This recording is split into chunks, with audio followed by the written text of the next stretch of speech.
HC के 2024-2026 के नए रूल्स आ गए हैं। चलिए इस एक्सप्लेनर में इनका फटाफट विश्लेषण करते हैं।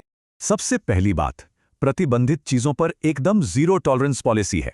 मतलब कोई बहाना नहीं चलेगा। नियम तोड़ने के नतीजे गंभीर हैं। लिस्टिंग डिलीट होने से लेकर अकाउंट हमेशा के लिए बैन तक हो सकता है। अब थीम 1 देखते हैं, पदार्थ और जीव विज्ञान। चलिए समझते हैं कि इसमें क्या क्या बैन है। जैसे असली शराब बेचना सख्त मना है, लेकिन उसी खाली बोतल से बना क्रिएटिव लैंप आराम से बिक सकता है।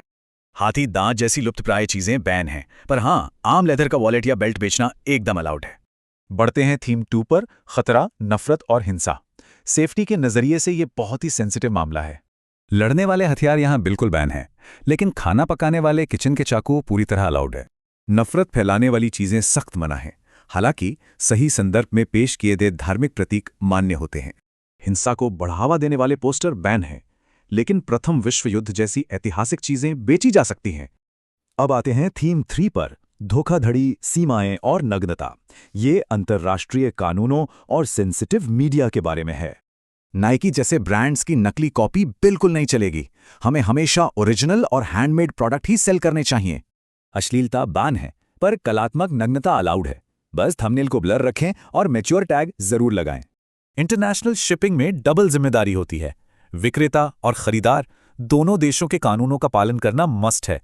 कुछ भी पब्लिश करने से पहले ये फाइनल चेकलिस्ट और प्रो टिप दिमाग में रखना बहुत जरूरी है। खुद से ये बुनियादी सवाल जरूर पूछें। क्या ये प्रोडक्ट पूरी तरह सुरक्षित है?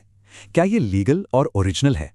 ये भी सोचें कि क्या वो आइटम प्लेटफॉर्म की वैल्यूज और कम्युनिटी स्टैंडर्ड्स से बिल्कुल मैच करता है। और ये सबसे अहम सवाल है, क्या इस प्रोडक्ट से किसी को भी शारीरिक या भावनात्मक नुकसान पहुंच सकता है? रूल एकदम सिंपल है। अगर किसी भी रिस्क का जवाब हाँ है, तो उस आइटम को लिस्ट मत करें।